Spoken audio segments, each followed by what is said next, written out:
Hello, yearbook staffers. We're back here in Photoshop today to start talking about how to dig deeper into fixing lighting. So let's go ahead and get started.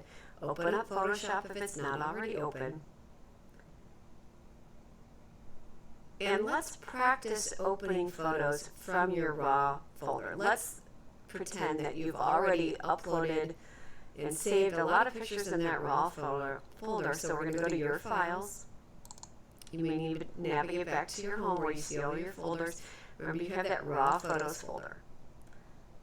Double click or click. Should have to just click one time to open that file. All right, so stop and let's go ahead and open a photo.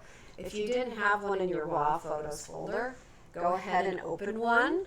Either one that you sent to yourself through email and downloaded, or one that's in your yearbook photos folder, or one that you got plugged into the USB drive in front. Hopefully this is starting to get a little bit easier. Okay, so the first thing you always do in Photoshop is you fix the lighting first. There's lots of ways you can fix the lighting. But before we even get into lighting, I want to talk to you a little bit today about zooming in and navigating around in your image. There's lots of different ways to do this in Photoshop, which is why Photoshop is both powerful and confusing at the same time. The easiest way is to just use your zoom tool. And you can locate it here on the left-hand side. If I click and drag, I can zoom in. I'm holding down my mouse button, and I click and drag in the opposite way. We'll zoom in and zoom out. You can also simply click. If I click, it's going to zoom in.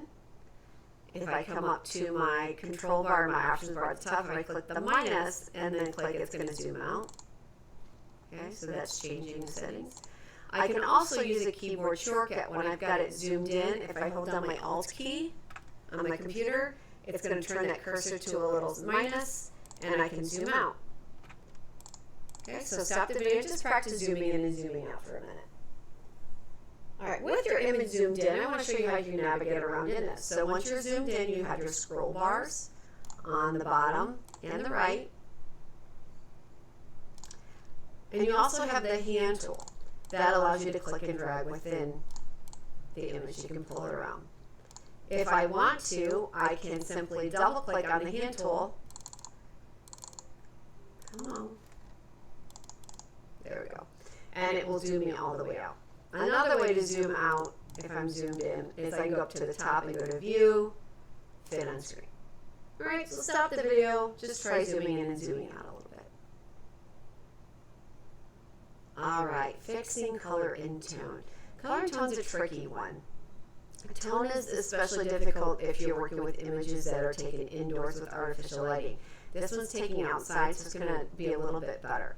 The first thing you always do is you try auto tone first. You let the computer do the work, heavy lifting for you if it can, and it works well. So as a review, you go to Image, Auto Tone. I'm looking at the amounts of darks and lights. I'm not worried about the color. To me, this sometimes when you do auto tone or change your tone, it looks like it changes the color thing, where this looks more yellow to me now. Don't worry about the color. Just look at the amounts of lights and darks. What you're looking for is you want a good amount of really light colors, like some really nice whites in here. You want some really dark darks, and then you want lots of in-between color. And that's tough because we're not talking about color, we're talking about value. Like in blue, there's light blue and dark blue. If you don't understand lights and darks, it's kind of hard to see it at first, okay? But let's say we ran auto tone and it just doesn't look good. We don't like it, either washed it out or made it too dark. We're going to undo this thing. So either Control Z or go to Edit, Undo. And I'm going to show you how to do it manually. And again, Photoshop has lots of ways to do things, which makes it really confusing.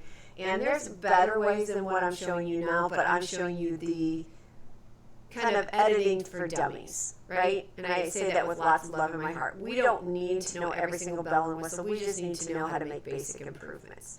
So to do this manually, which means we're not going to let the computer do the work, we're going to do the work. We're going to go up to Image, but instead of going to Auto Tone, we're going to go to Under Adjustments. Adjustments are where all the manual adjustments are. Up in this top, these top 4 options, they're grouped together for a reason, because these 4 deal with your light, deals with the amount of lightness and darkness. Now, if you have an image that's just overall just too dark, you could probably go into brightness and contrast, because that's just going to give you two options. So if this is an overall too dark image, I can pull my brightness up and just brighten it. It's literally going to lighten everything. Your darks are going to get lighter, your midtones are going to get lighter, and your whites are going to get lighter.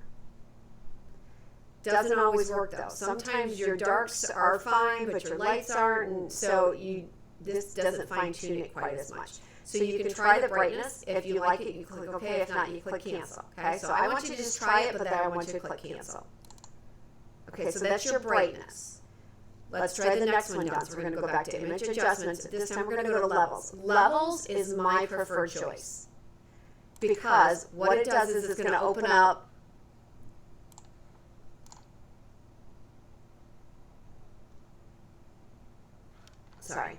it's going to open up this thing here called a histogram. This is important, especially if you're starting to learn values, because it's going to show you where your values is.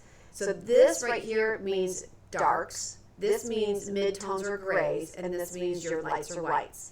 So you can tell the bulk of my colors are really dark. I've got a lot of really darks, almost black, but not quite.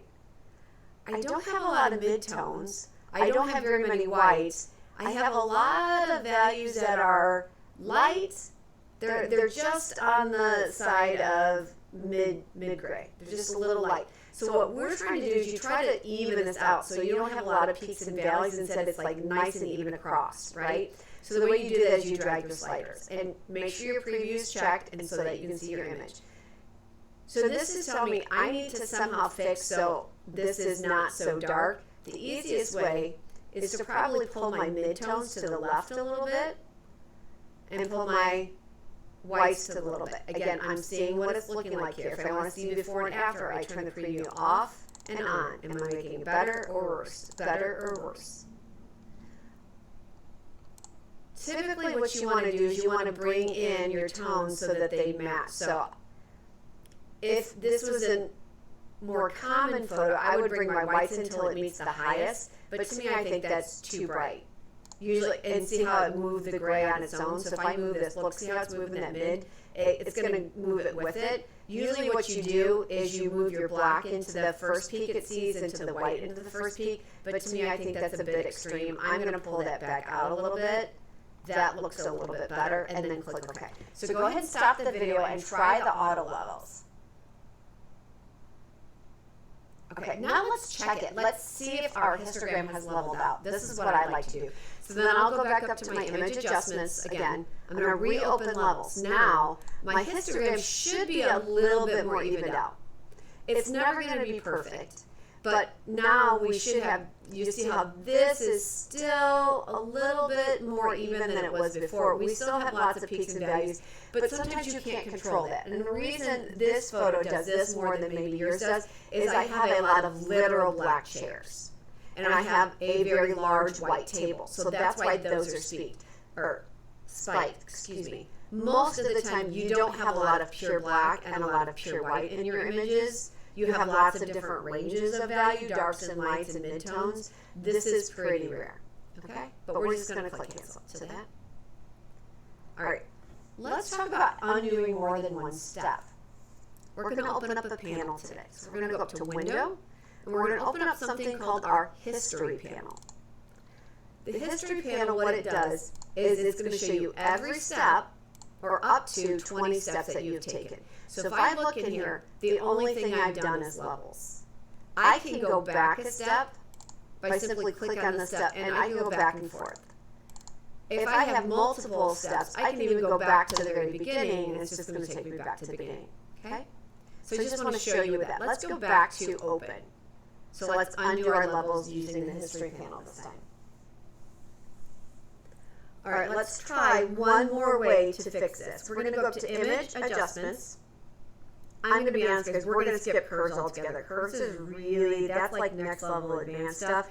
We are going to open up Exposure. Exposure right now is going to feel really advanced, but as we start getting into the more manual modes in the camera and you start dealing with what's called exposure, this one will make more sense to you. So the exposure is the amount of light that the camera is letting in.